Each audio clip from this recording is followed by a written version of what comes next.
তো students, previous ক্লাসে আমরা শিখেছি কোনো ভেক্টরকে যদি আমরা 3D মানে 3 ডাইমেনশনে প্রেজেন্ট করার চেষ্টা করি তখন ওটা কীরকম আকৃতি নেয় এবং তার ডিরেকশনগুলোকে আমরা কি কি দিয়ে ডিনোট করতে পারি, I cap, j cap, k cap.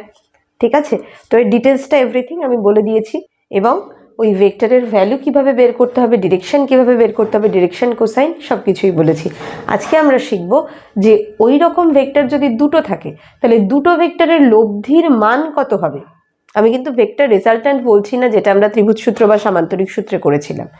আমি বলছি কোনো ভেক্টরকে যেভাবে আমরা লিখি আর কি, মানে মনে করো r vector equal to x I cap plus Y J cap plus Z K cap.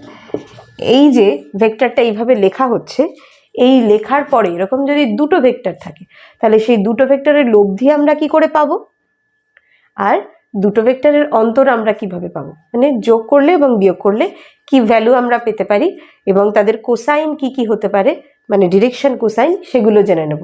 ঠিক আছে, তো তোমরা যারা ডিরেকশন কোসাইন কাকে বলে এখনো জানো না বা আমার আগের ক্লাসটা দেখা হয়নি, কিভাবে ভেক্টরের ভ্যালু বের করতে হয় জানা নেই, সেগুলো একটু দেখে এসো, তাহলে আমার মনে হয় বেটার হবে এটা বোঝার জন্য। ঠিক আছে, দেখো আমরা কোনো ভেক্টরকে এইভাবে প্রেজেন্ট করতে পারি, তাই তো, 3 ডাইমেনশনে।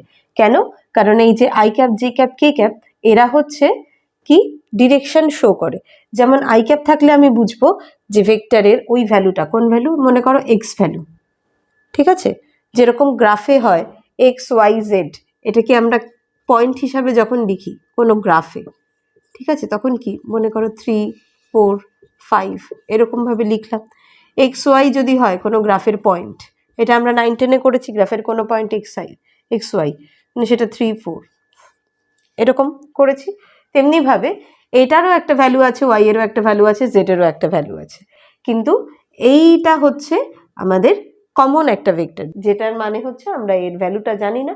বা কোনো ভেক্টরকে প্রেজেন্ট করতে গেলে ন্যাচারালি যেরকম আমরা কোনো অঙ্কে দেখি যে কখনো কোনো অঙ্ক করতে গেলে আমি তার ভ্যালুটা জানি না, তো প্রথমে লিখে দেই যে মনে করি ভ্যালু এক্স, তো ওই এক্সটা কিন্তু একটা ভ্যালু আছে কিন্তু সেটা আমরা জানি না। তো ওরকম ভাবে আমরা এই ভেক্টরটা প্রেজেন্ট করি এইভাবে, এবং কোনো কোনো ক্ষেত্রে অঙ্কের ক্ষেত্রে আমরা এটা ধরে নিচ্ছি যে আর ভেক্টর মানেই হচ্ছে X I cap plus Y J cap plus Z K cap. ঠিক আছে, আচ্ছা, তাহলে এরকম যদি দুটো ভেক্টর থাকে, কারণ আমরা বলেছি লব্ধি এবং অন্তর বের করব, তো দুটো ভেক্টর থাকলে কি হবে, একটা ভেক্টরের নাম আমি দিচ্ছি r1। আচ্ছা, তো একে লিখবো কিভাবে, অবশ্যই এই ভেক্টরটা হবে x1 i cap plus y1 j cap plus z1 k cap. একইভাবে আরেকটা ভেক্টর নিচ্ছি r2 ভেক্টর, নাম দেব x2 i cap plus y2 j cap plus z2 k cap. Okay, তো এই দুটো ভেক্টর আমার নেওয়া হলো, এই দুটো ভেক্টরের লব্ধি করতে হবে। কিভাবে করব, r1 vector plus r2 vector করব, করলে কি আছে মানগুলো সেগুলো বসিয়ে দেই আগে একবার করে, x1 i cap plus y1 j cap plus z1 k cap, আর এদিকে আবার plus x2 i cap plus y2 j cap plus z2 k cap. এবার দেখো ডিরেকশন যাদের সেম সেম, এই ওয়াই ক্যাপ যারা আছে, জে ক্যাপ যারা আছে আর কে ক্যাপ যারা আছে, এদেরকে আমরা যোগ করতে পারি বা এদেরকে আমরা একসাথে নিয়ে নিতে পারি। কিভাবে করব সেটা, x1 আর x2, x1 প্লাস x2 করলাম, আর একসাথে নিয়ে এদেরকে কি করলাম, আইটা কমন নিয়ে নিলাম। ঠিক আছে, তাহলে আই ক্যাপ কমন হয়ে গেল, x1 প্লাস x2। সিমিলারলি আমরা নেব y1 প্লাস y2, আর কমন নেব কি J cap plus z1 plus z2, common নেব কে ক্যাপ। ঠিক আছে, তাহলে আমি বের করে ফেললাম লব্ধি। এবার এটা গেল ভেক্টর, মানে এই যে r1 প্লাস r2, এই যে ভেক্টরটা নিলাম এর লব্ধি হচ্ছে এইটা।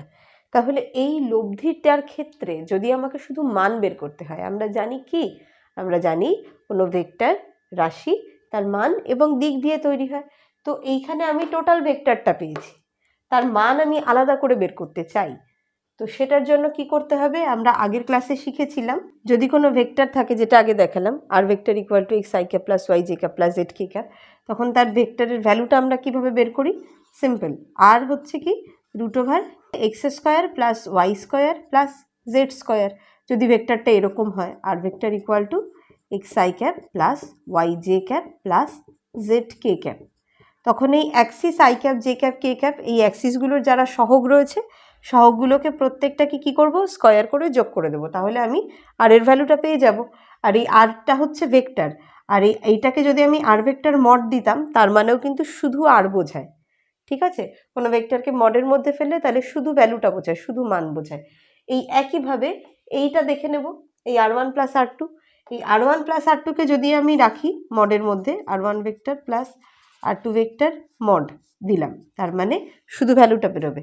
তো এর ক্ষেত্রে কি আছে, আই ক্যাপের সাথে যে সহগ আছে সেটা স্কোয়ার করব, x1 প্লাস x2 এর হোল স্কোয়ার প্লাস জে এর সঙ্গে যে সহগ আছে y1 প্লাস y2 এর হোল স্কোয়ার প্লাস কে এর সঙ্গে যে সহগ আছে z1 plus z2 whole square.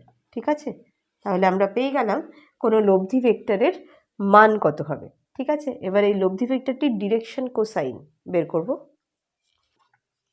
আচ্ছা, আমরা যখন দেখেছিলাম এরকম কোনো ভেক্টর আছে তখন এর ডিরেকশন কোসাইন কী কী ছিল, কজ আলফা,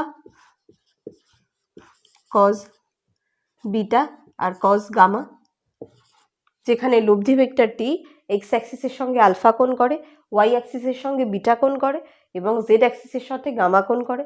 তো এখানে এই cos alpha, cos beta, cos gamma, এখান থেকে আমি কি বের করেছিলাম, কজ আলফা মানে হচ্ছে এই আই এর সঙ্গে যে সহগটা আছে এক্স বাই আর, শুধু ভ্যালু। ঠিক আছে, আর কজ বিটা মানে কি ছিল, Y by R. Cos gamma মানে কি ছিল, জেড বাই আর। ঠিক আছে, তাহলে লব্ধি ভেক্টর আমরা যেটা বের করলাম, ওই লব্ধি ভেক্টরের ক্ষেত্রে এটা কি হবে, আই অ্যাক্সিসের সাথে কে ছিল x1 প্লাস x2, তাহলে ওপরে হবে x1 প্লাস x2 আর নিচে কি হবে, নিচে হবে টোটাল যে লব্ধি ভেক্টরটা মানে r1 ভেক্টর প্লাস r2 ভেক্টরের যে পরম মানটা। ঠিক আছে, তাহলে r1 vector plus r2 vector mod.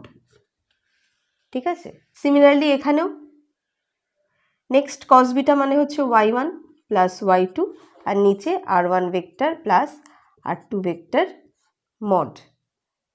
তারপরে কস গামার ক্ষেত্রে হচ্ছে z1 প্লাস z2 আর নিচে হচ্ছে mod of r1 vector plus r2 vector. ঠিক আছে, তাহলে তিন ক্ষেত্রেই আমরা ডিরেকশন কোসাইন পেয়ে গেলাম এবং কোনো লব্ধি ভেক্টরের পরম মান কত হবে সেটাও পেয়ে গেলাম।